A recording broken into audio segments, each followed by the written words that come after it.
One of the wonderful things about the younger generation is a lot of these former stereotypes and prejudices and sort of built-in assumptions just don't apply anymore. I mean, my kids are in their 30s, and you know, they grew up just not even thinking about those distinctions. You know, my son doesn't think that he should have some privilege over some woman, or and my daughter thinks, you know, the world is her oyster. She can do whatever she wants to do. And you know, it's the same in other categories, whether that's about race or ethnicity or sexual orientation. I mean, the young generation is very accepting and just don't bring all that meaning that we found 30, 40, 50 years ago. So I would start by saying that.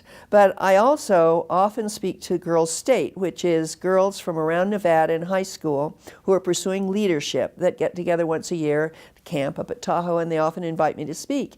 And I give this kind of talk about the difference in socialization and the way, because these are girls that have identified that they want to grow in leadership, and they're interested in politics as well. And I talk about the ways that women have been socialized to present themselves in less sort of assertive and authoritative ways, you know, whether it's shaking hands, whether it's posture, you know, and I'll let them know that communication is about 75% nonverbal. So, you know, how you carry yourself, how you speak, whether you talk too fast, women more often tend to do that. If you're introduced somewhere, do you stand up? If you have a point to make in a group, if you're in an audience, do you stand up to speak?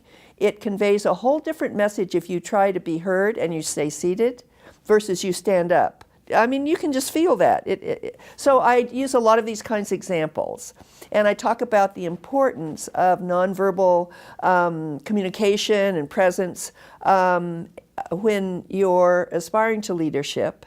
So there's a lot to that, and they're always very interested in it. And we do some mock-ups, you know. I talk about how you greet people and how you shake hands and how you say your name clearly and slowly so that it's important. Because too often you'll hear, you know, girls get up and you say a name that you can't even quite hear, or it isn't distinct. So all those little pointers about how we present ourselves to others, and that since 75% is nonverbal, we need to be paying attention to the impression we're making, to the way we present ourselves, and to that kind of dynamic that is really what happens between human beings, because we know that it's really in the first 30 seconds that people size you up.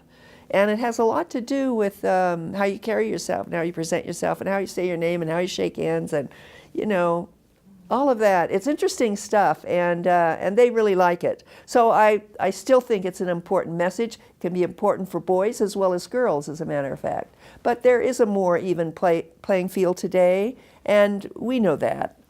There's been 30 or 40 years of progress, but there's still a ways to go, and we know that as well.